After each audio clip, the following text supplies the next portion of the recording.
Before we start today's episode, I would like to quickly read you our podcast disclaimer. The content in this podcast is for general reference and educational purposes only. It is not meant to be complete or exhaustive or to be applicable to any specific individual's medical condition. No information provided in this podcast constitutes medical advice and is not an attempt to practice medicine or to provide specific medical advice, diagnosis, or treatment. This podcast does not create a physician-patient relationship and is not a substitute for professional medical advice, diagnosis, or treatment. Please do not rely on this podcast for emergency medical treatment. Remember that everyone is different, so make sure you consult your own healthcare professional before seeking any new treatment and before you alter, suspend, or initiate a new change in your routine.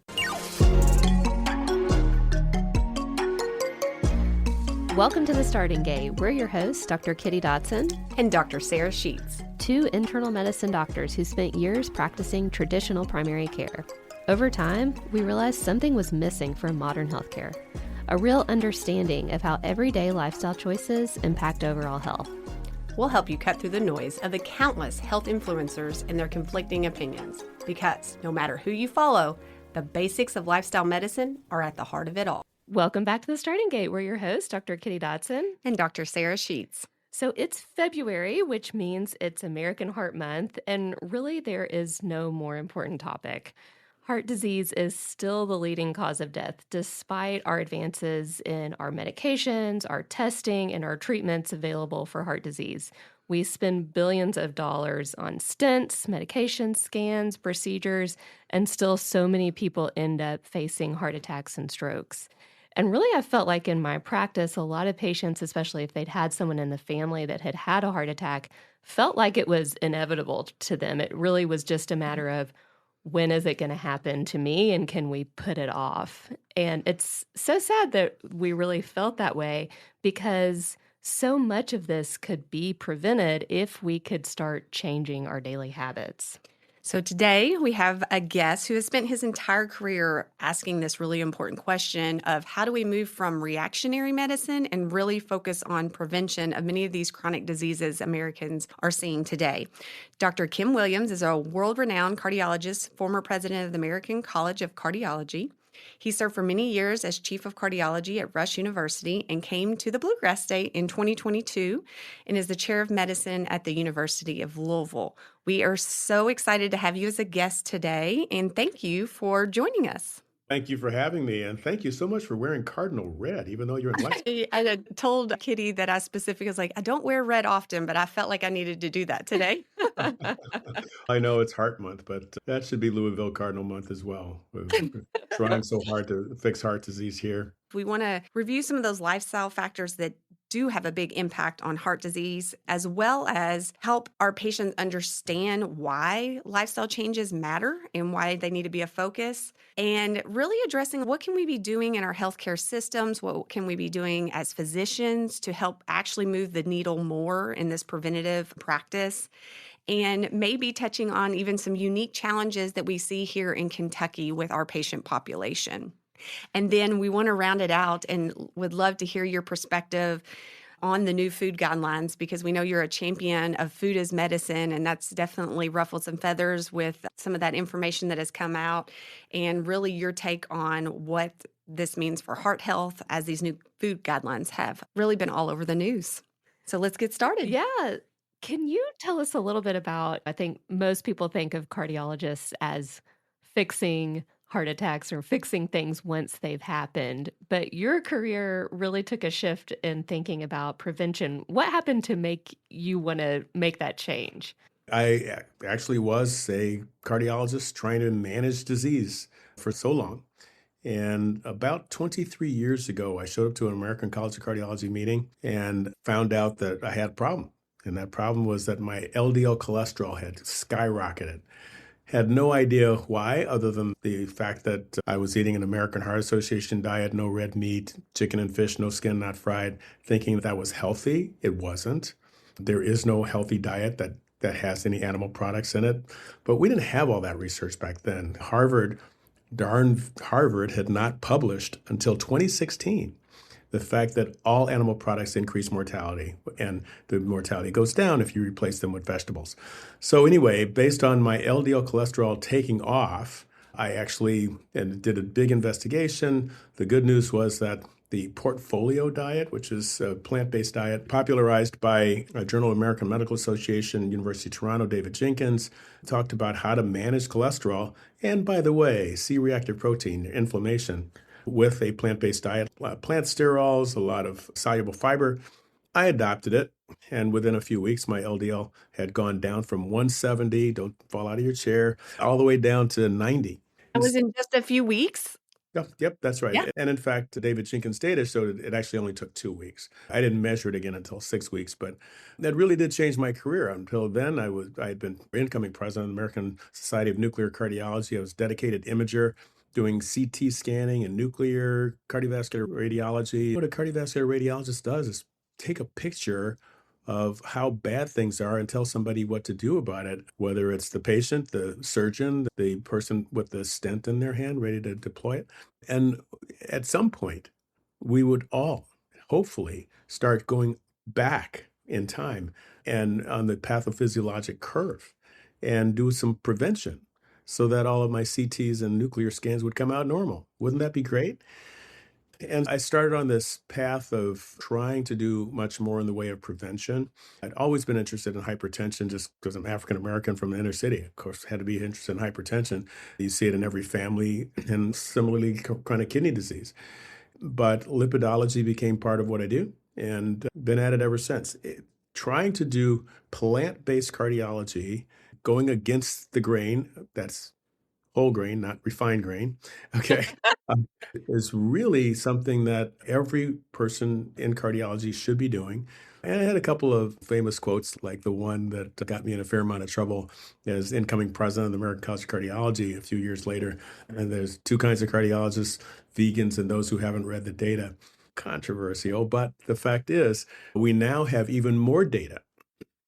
Good news is that we have a recent publication that showed that cardiologists are listening and adopting plant-based nutrition more, and they're recommending it way more than they were just a few years ago. So we're on our way. We're not there yet. There's still a minority of people who are focused on this. And I try to tell every organizer of an academic meeting that we need more attention to prevention at this convention because that's really what we should be doing. Instead, we're seeing a lot of devices, new drugs. They're all great, but they ultimately are mopping up the floor. Okay, I'll admit it. Cardiology has the best mops in the history of mops, okay?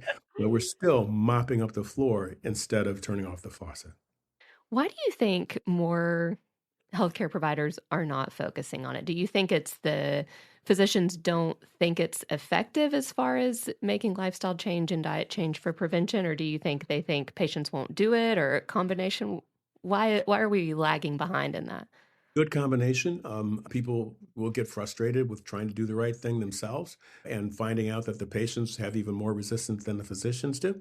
But a lot of it is just lack of knowledge. We have a publication with our nutrition work group. If nobody remembers I was ACC president, they hopefully will remember that somebody, that was me, started the nutrition work group at the American College of Cardiology. We have about 60, mostly plant-based, and we tried not to beat up on the Mediterranean folks too much, but mostly plant-based folks who are very interested in the science of nutrition and the pathophysiology and relationship between heart disease and heart disease prevention. And do a lot of studies, a lot of publications. And one landmark, in 2017, Steve DeVries spearheaded a survey of cardiologists that was so sad. It said that 1% of the practicing cardiologists felt comfortable and knowledgeable in nutrition and nutrition counseling, and it was 0% of the trainees.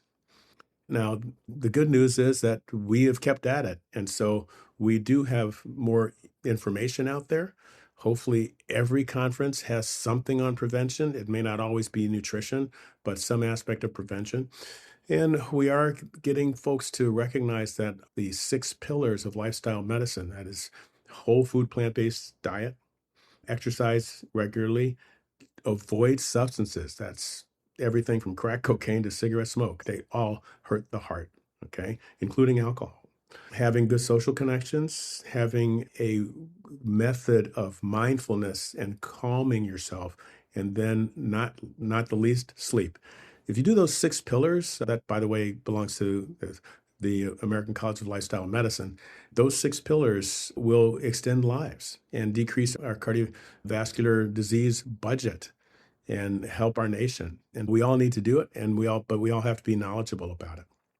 Yeah, and I know that's something that both Kitty and I have talked about on the show lots, is how little we felt like we learned in our training, and both of us were primary care doctors, and a big chunk of primary care is prevention as well. And not until we really had more education through lifestyle medicine training did we actually understand the significance of the impact lifestyle has. Of course, we talk about it. We knew that each of these things played into it, but not how large of an impact and how well these work as preventative measures. Absolutely. The American Heart Association says about 80% of cardiac events could be prevented through Life's Essential 8, which is very similar to the 6 pillars of lifestyle medicine. If someone is just thinking about themselves, they've got a family history, they want to start making a change, they're maybe not ready to go full force, but they want to start making a change, where would you recommend someone start? Honestly, and I really would start with artificial intelligence. Probably surprise you with that answer. You Uh, did. it was the recognition really just a few months ago in clinic that I was one of the co-authors, 4 of us, put together the Heart Cooking for Your Heart and Soul. It's a cookbook from the Association of Black Cardiologists. If anybody wants it, it's online, it's free. You can download the PDF and share it with your patients, share it with your family. Great. A whole food plant-based diet, 22 recipes. Do you know what's in a cookbook? What the authors want to eat. Okay. What about the patients? Okay. And so once that hit me, I started using my artificial intelligence bot. I don't usually brand names, but everybody knows ChatGPT. Probably could use anyone. I don't know. I just happen to use that one. And I ask it for the specific patient that I'm seeing. I say, please print me out a 2-week menu, breakfast, lunch, and dinner.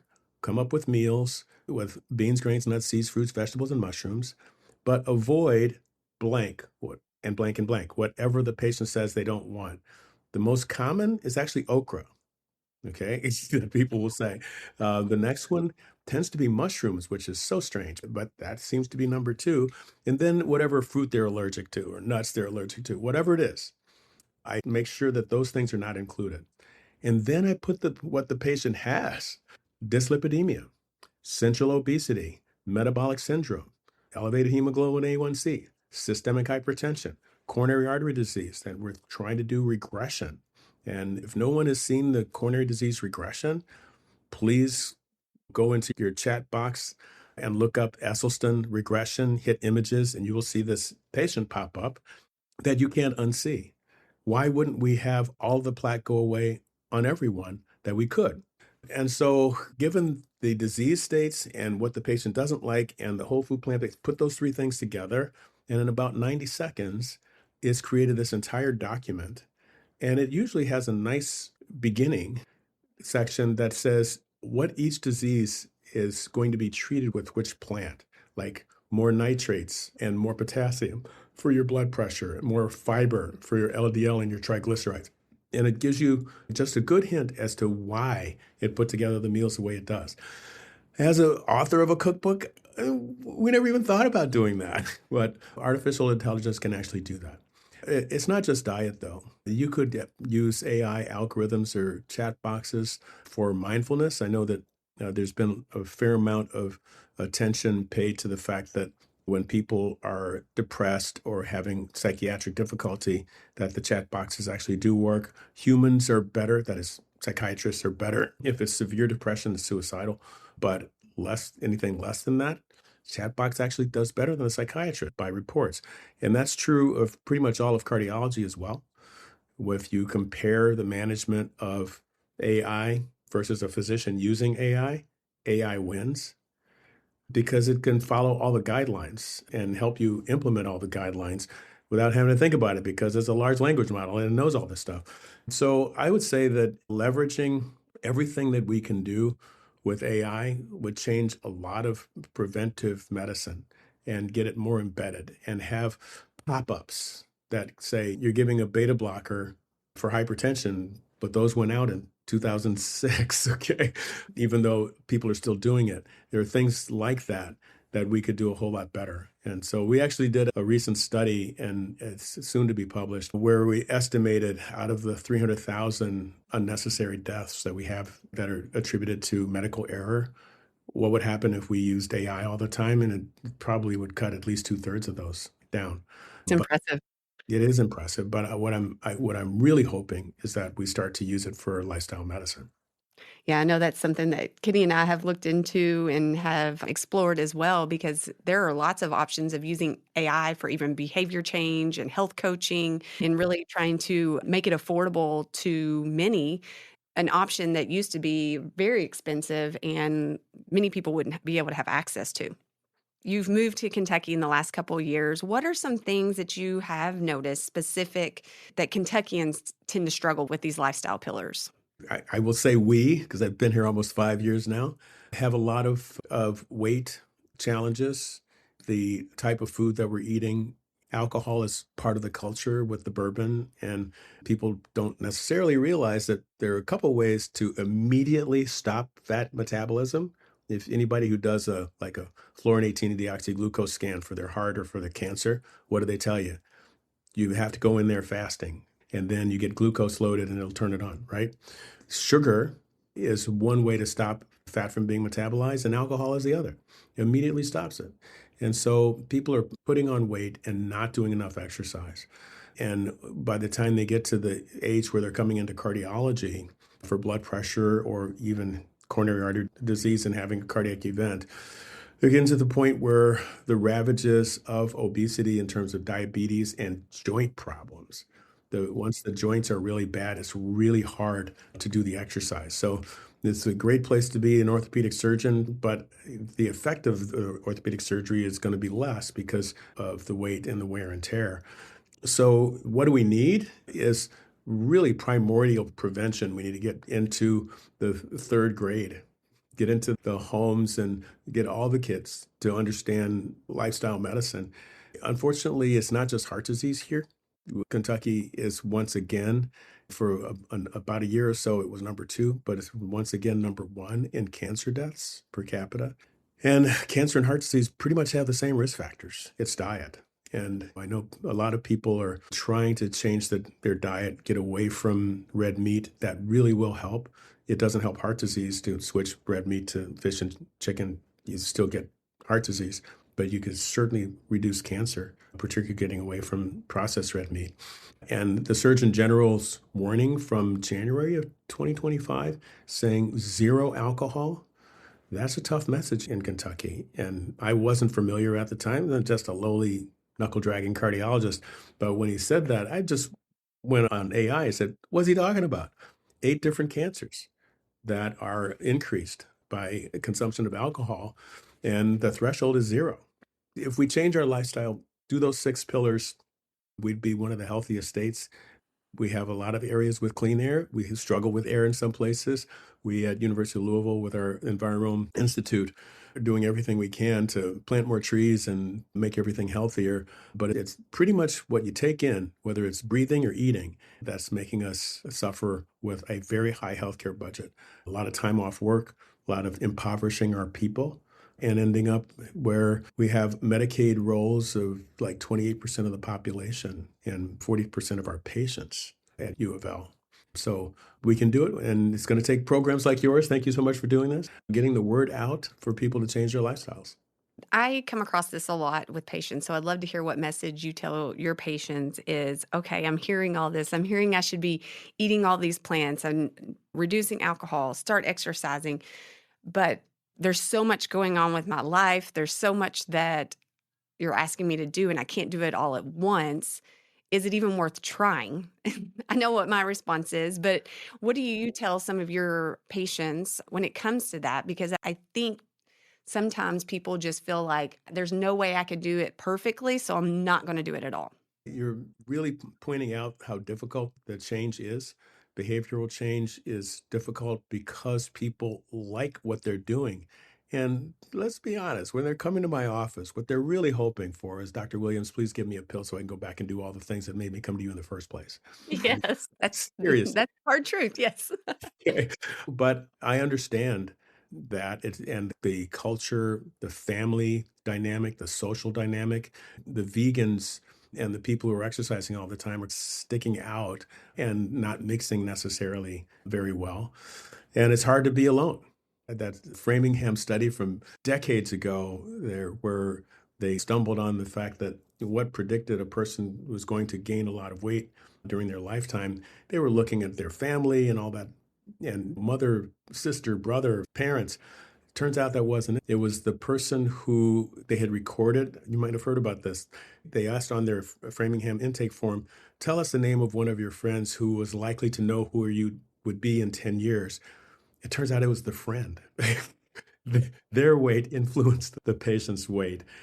The social connections are important, and to have a successful breakaway in terms of lifestyle, you've got to change not only your own habits, but the people around you to have a good success. Did you ever try getting someone to stop smoking where everybody's smoking around them? It's Yeah. impossible.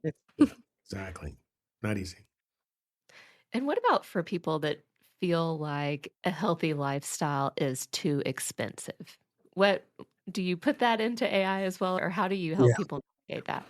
A good point. That actually is an article that we wrote, chatting with ChatGPT. The premise was if a whole food, plant-based, vegan, vegetarian diet would decrease our mortality, decrease our healthcare, our toxic levels of healthcare expenditures, save the planet, and reduce animal cruelty, why wouldn't we all do it? And it gave me 10 really good answers, most of which I've been giving you this afternoon. One of them was the idea that plant-based diets are more expensive. It turns out it's never been true. That is, you could buy beans, grains, nuts, seeds in bulk. They don't rot very easily. And you could actually, if you compare the pricing for that versus animal-based protein, plant-based protein is a lot cheaper. And then there was a bird flu. And that was the beginning of last year where the prices of chicken went up. And then there was a beef crisis as well. And it turns out that all the people who were making these vegan, plant-based chicken and fish and beef and pork substitutes, some of which are actually okay. They're maybe ultra processed, but if they don't have a high saturated fat, high sodium, high sugar to fiber ratio, they're actually fairly healthy. And it turns out that they were all seem to be dropping their prices. Some of it is competition because if you ever go to Google and put in vegan chicken, you're going to find 500 products. And so they have to drop their prices to compete. And it's a lot less expensive than real chicken. So things have changed. It used to be that buying the fancy substitute stuff was more expensive. Now it's actually less. That's actually in the article, a little table showing that plant-based protein is actually less expensive.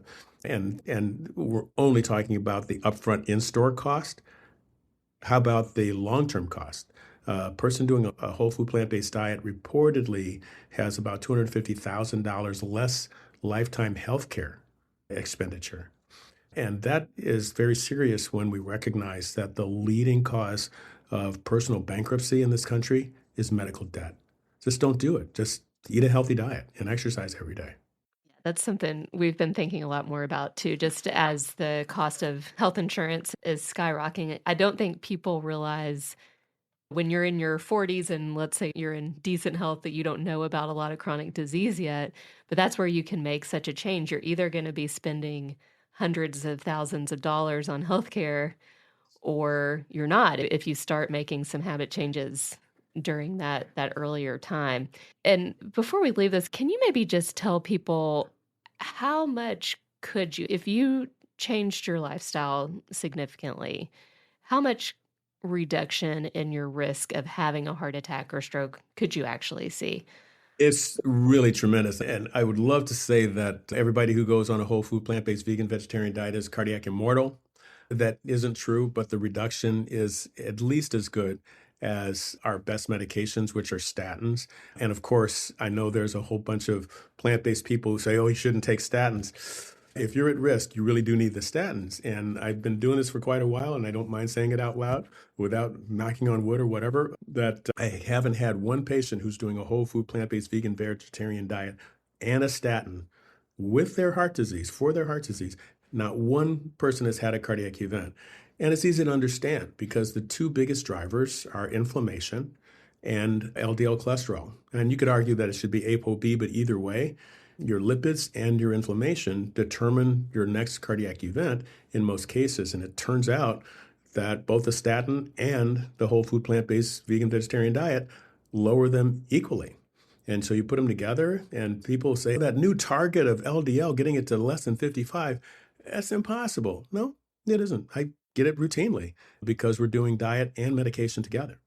It is difficult for people to change. And just going back to that concept that people say all the time, you got to meet people where they are. And that is true. That's part of what we need to do as a clinician, say, what's your motivation for change? How much are you willing to change? And sometimes it has to be incremental. And sometimes you get some people who you happen to be talking to are African-American male and over 60 and with a tendency genetically to have high cholesterol. If you tell me, partly because of my risk and partly because of my profession, the number of times I've done CPR on somebody in the coronary care unit, sent them off for a balloon pump or a mechanical support or off to bypass, I never want to be the person on the table. So you tell me that, I hate to use brand names, but I say it all the time, Pennzoil 10W40 is going to clean out my arteries, I'm drinking it. Okay. But everyone else isn't like that. They haven't had that PTSD cardiovascular intensive care unit experience. And we all think we're going to get away. There's every smoker that I've met, would save a couple, think they're going to get away with it, that the data doesn't apply to them. And so we do the things that we enjoy, not worrying about the consequences. So you have to actually really assess if the person is someone who's thinking down the road. And unfortunately, I have to say out loud, that tends to be people with higher levels of education, not just because of health literacy, but because they've put some kind of huge investment. They gave up their youth to be educated, and they're not giving it up easily. So they do everything they can to maximize their life expectancy. And so you really do have to assess people where they are and try to help them move to the next level. I would remind everybody that there are multiple publications recently by the Million Veterans Program talking about plant-based nutrition, and they all show the same thing. The more plant-based you are, the less heart attack, stroke, and death you have. And people will say, like you were saying, I can't do it, or can I just do it a little bit? And the answer is, yeah, and you're going to benefit from a little bit. You get to decide your disease level and everything in moderation. People say that's a moderate amount of disease, moderate amount of the leading killer of Americans since 1918. How about no? I think that is a great way to assess that because you never know how motivated they may be. And I think that's what we don't always do as clinicians is figure out what reduction they want in this condition. Because just like you had mentioned, you're like, there's no way I will do everything you tell me to do to a T because I don't want this to happen. But a lot of times we assume what our patients are willing to do instead of letting them be in part of that decision-making process. And I think we could do much better at that. Well said. I would like to talk a little bit more about exercise because I do feel like people that are concerned about having either they've had a prior cardiac event or they know that they have coronary artery disease, they almost become scared of exercise, even though we know that is a powerful tool. How do you help patients kind of work through that? Tell them right up front, exercise is very dangerous, but not exercising is way more dangerous. Yeah. And you go out, you get started, you do things gradually, not just for cardiac risk, but to avoid injury. And you gradually increase. You're going to go out for a walk. You haven't done it in a while. You go to the end of the block, and the next day you do 2 more houses. The next day you do a couple more, and you keep going until you start to get your fitness back and listen to your body. If you're getting chest discomfort or shortness of breath, you kind of let me know. And we're going to do this gradually and together. And we used to use a lot of exercise testing to write exercise prescriptions It does work. Cardiac rehab should be ordered way more than it is. Less than 50% of people in the United States who have a qualifying diagnosis actually get it ordered and actually get it done. And there's some economic limitations to that, I know, but everyone can get out and do more. Probably the most important thing we could talk about with exercise is tennis. Not just because I'm a tennis player, but because of an article published 2 years ago. I think it was the Adventist Health. It said 9.6 years of increased life if you are a vegan. It's 9.7 years of extra life if you're a tennis player. Now, I'm assuming that those two are additive, personally. What about pickleball? And that's the interesting thing is that other racket sports didn't translate. And if anyone wants to have a laugh, you could actually look up the TED Talk, Boston TED Talk, Kim Williams, where I go through the entire rationale of why you get 9.7 years of extra life, basically preaching about the 6 pillars of lifestyle medicine.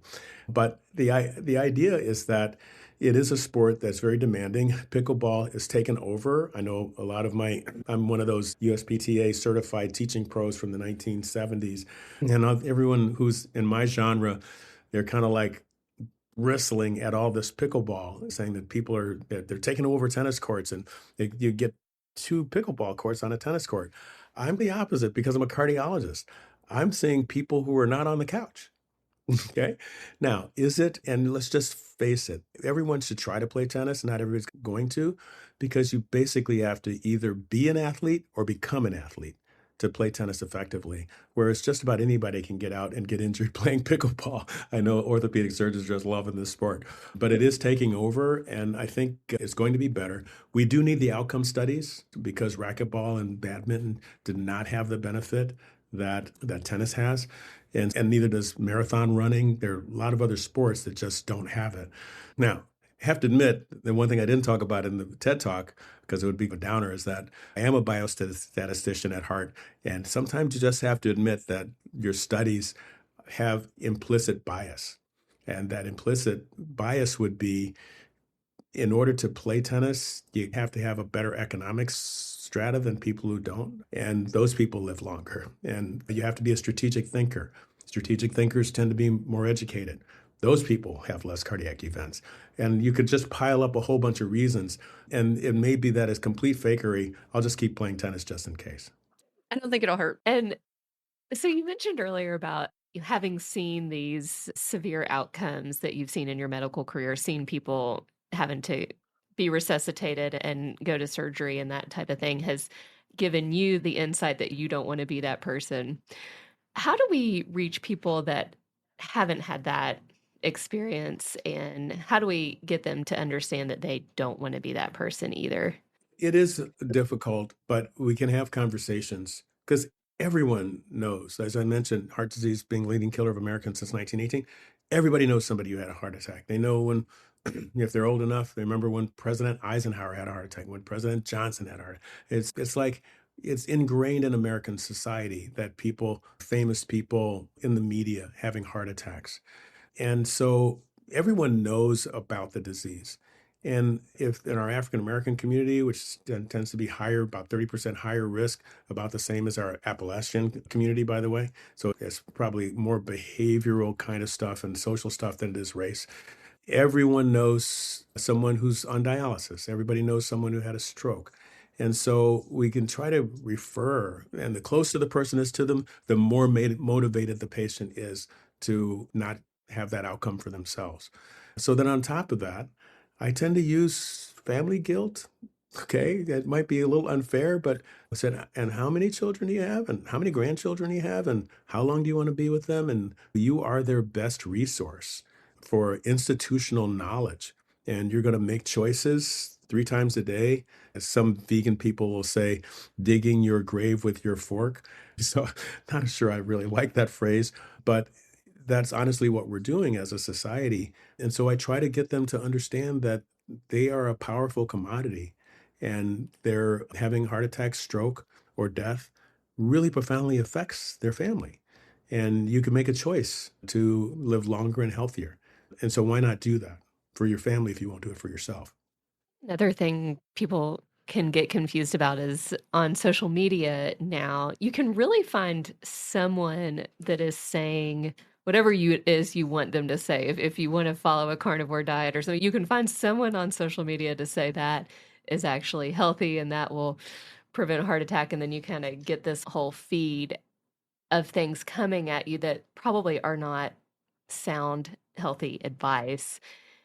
Do you make any recommendations to your patients on how to get good advice through social media? So I avoid social media. I use artificial intelligence. And I go back and forth, and I usually publish this stuff. But one of my more recent interactions was after that article with the 10 different things that ChatGPT said why people will not change their diet or haven't changed their diet. I actually asked it, if you had a human body, what would you eat? And it said, oh, whole food, plant-based, vegan, vegetarian diet. And ask it why. And it gave a marvelous analysis of exactly what you would expect from artificial intelligence. It's looking at the entire world of information, and it will tell you that you've got the ethical considerations, you've got the planetary considerations, and human health. And so its answer to me, I just read it to you: lower risk of cardiovascular disease, type 2 diabetes, hypertension, certain cancers, lower LDL inflammation, insulin resistance, improve gut microbiome diversity, and metabolic health.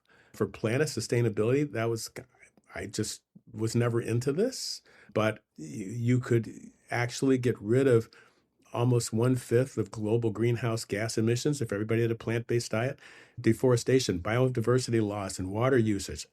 That just was never something that I thought of, but I'm not ChatGPT. I didn't have all this data in my head. The ethical considerations, I'd heard that because I have so many people who are around me who are animal rights folks and talking about animal suffering from factory farming that would be prevented, transport, slaughter, and treating sentient beings as if they were commodities. And you're surprised that an AI bot would think, if you could call it thinking, and along those lines. But it's good information. All the information is out there. And I think it's something that we all ought to pay attention to. That's an interesting way to twist that, being like, oh, we've got good tools. Why are we not using AI? Stay off social media when you're trying to think of those. That is a great new perspective on that. Based off that, because I feel like this did hit social media pretty hard and there was so much controversy over this. How are you addressing with patients the new dietary guidelines? Because they have really sent tons of mixed messages, even so within the document itself. Yeah, it's hard for those of us who are in this space, fighting really hard to decrease our healthcare budget and decrease the cardiovascular mortality, to see what's happened. And folks are more up in arms about this one than they were 5 years ago or 10 years ago, but it's happened 3 times in a row. So what is actually happening? We have a dietary guideline advisory group that's put together with a large number of scientists that are appointed. This time, they deliberated for 2 years and came out with a 200-page report, all with references, all the literature that would help us help the health of the nation. Their recommendations came out January 2025, and it turns out that they had some messages that were no longer allowed by the current administration. And so everything that had to do with health equity, which is a big deal, it's a big piece of the literature, the Southern diet, which is a nice way of saying soul food, that kind of eating pattern has been shown to be so much worse than the rest of the American diet that it was a relevant topic. And they had some messages about sustainability, planet sustainability, that were not allowed to be. And somehow the final recommendations, which were put together not by the scientist, but the dietary guideline writing group, the final one, they're supposed to take the 200-page report, synthesize it down, make it digestible, no pun intended, and approve it and promulgate it. They basically said that they went on ahead and tossed it and started over. And if you look at what they've done, some of it had similar themes, But I can tell you that the original document this time was basically plant-based. The original 5 years ago was really anti-sugar, and a lot of that got watered down. And the one 10 years ago said that Americans were eating too much protein, particularly red meat. And that essentially got removed from the final. And in fact, this fast forward 10 years later, they're saying that we should be eating more protein. If you look through the medical literature, you won't find very many reports of protein deficiency. I actually authored the only one I know of. It's in the International Journal of Disease Reversal and Prevention, and it was about a very restrictive vegan diet where they're only eating like four things over and over again, and they were missing a couple amino acids and getting protein deficient with horrible medical consequences. It was so unique that it was worth writing up because it doesn't happen. That is, beans, grains, nuts, seeds, even fruits and vegetables, and particularly mushrooms, all have some protein. The beans, grains, nuts, seeds, and mushrooms have a massive amount of protein. And to say that Americans needed to eat more protein and to have more saturated fat, particularly beef tallow, I have a bit of a beef with that because we have good literature showing that saturated fat increases LDL cholesterol and increases mortality. And we would have liked to have seen much more of the whole grain and fruits and vegetables like the original report had. It was very plant-based and plant-forward, if not exclusively. And this one is not. And so the shocking part, and anyone can look at Journal American Medical Association from last week, where they published my viewpoint on this entitled When Nutrition Science is Ignored, the Potential Public Health Costs of the 2025 Dietary Guidelines. The point that I make is that I know we're in a red state and Louisville is blue and Lexington is purple, but there's some things that all of us, regardless of where we are on the political spectrum, would agree with. And one of them would be President Trump last May put out an executive order 14303 saying that every federal policy is supposed to use the gold standard science, the best science available. And that's the point I make in this article is that isn't what they did. They were going with whatever commercial influences but it wasn't what we would expect to see from a scientific report. And I know there have been plenty of other articles written like mine, and there's one group that's calling for a redo. And interestingly enough, the document itself does say, hey, contact us if you think that we should be talking about something else. So we are taking advantage of that. Neil Barnard of PCRM stands for Physician Committee for Responsible Medicine. He's getting a group together to do just that. And maybe there will be a reboot. And if we could just get them to pay attention to what President Trump asked, use the gold standard science.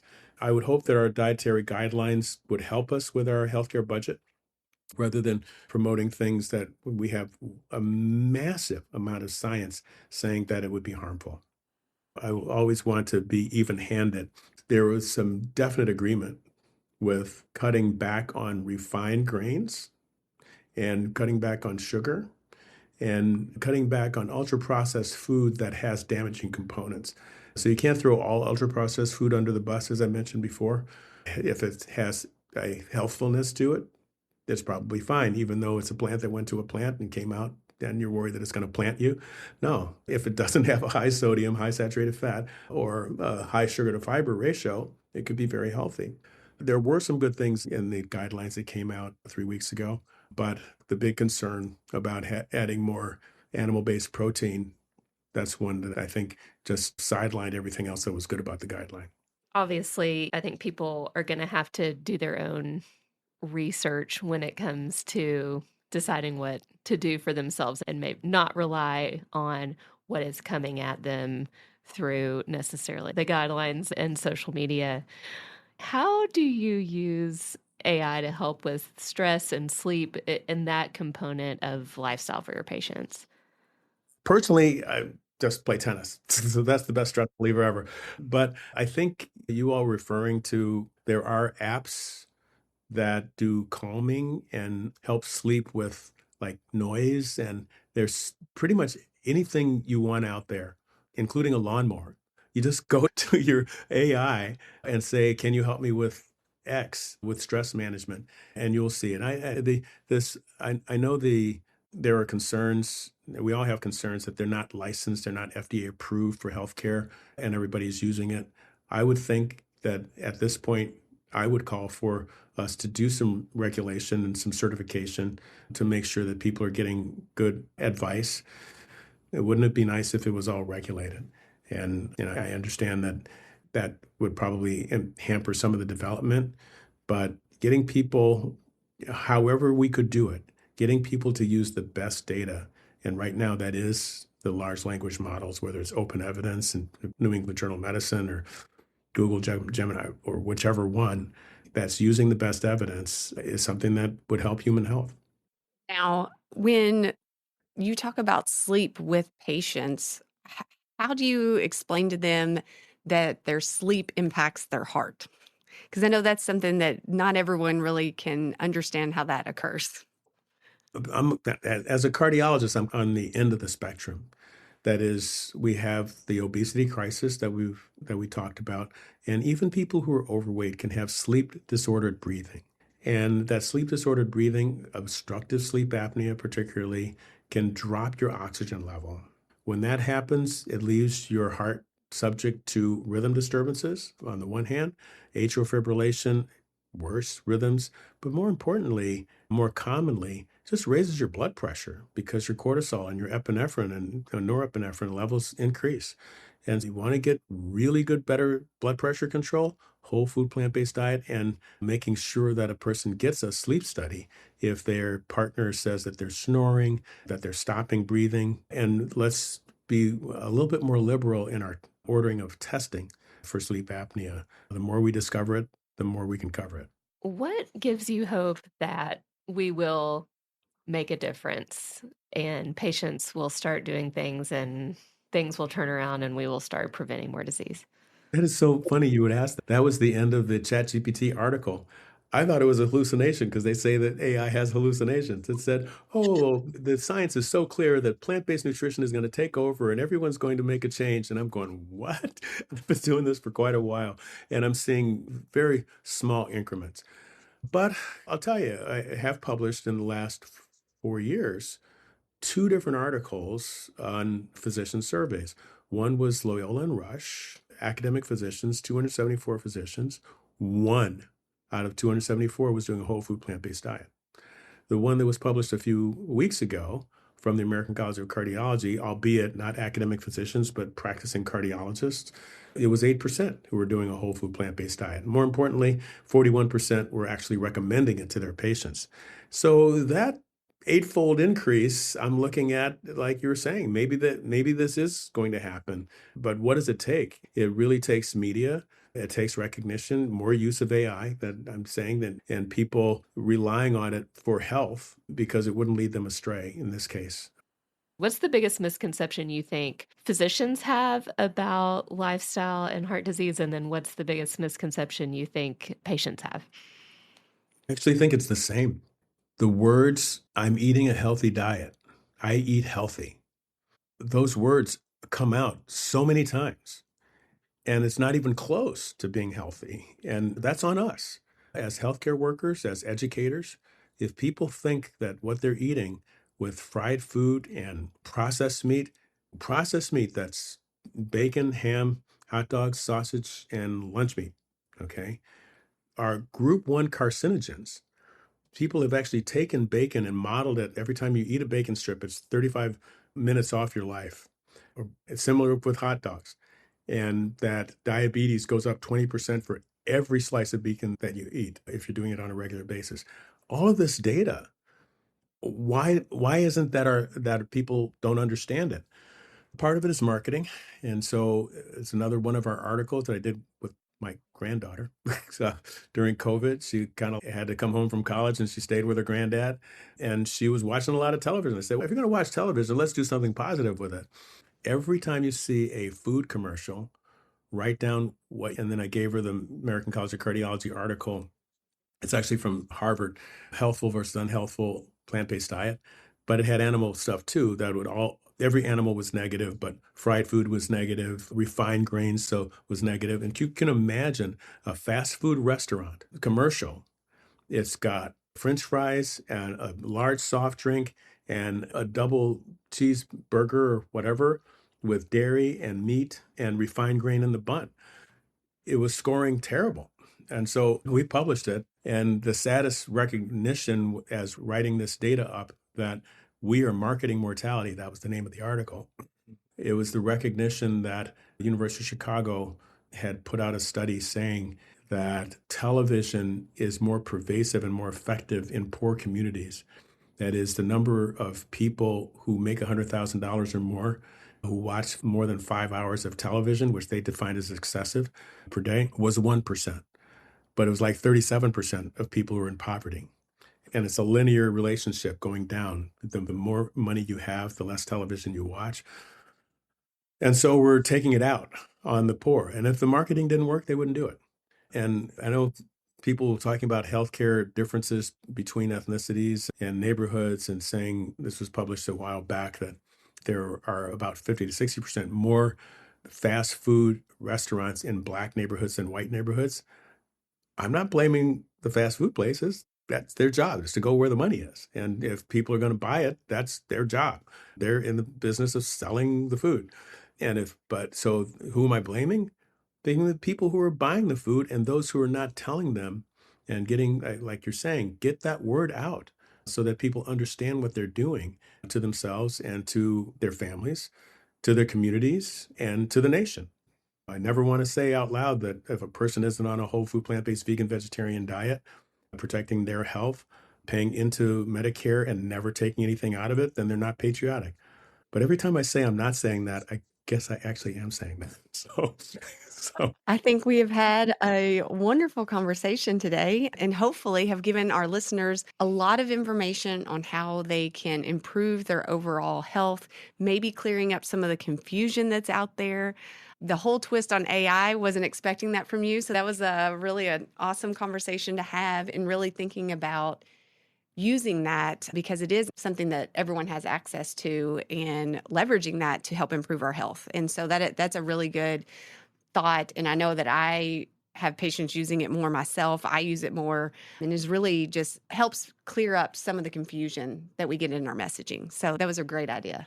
Yeah, thank you so much. And thank you for all the work you've done. And I know we'll continue to do to try to bring light on how much we could be doing to prevent disease. thank you so much for having me. It's a wonderful conversation. And thanks for all you're doing, because we wouldn't get anywhere without folks like yourself taking this on and trying to get people to live better lifestyles. Thank you. See you next week.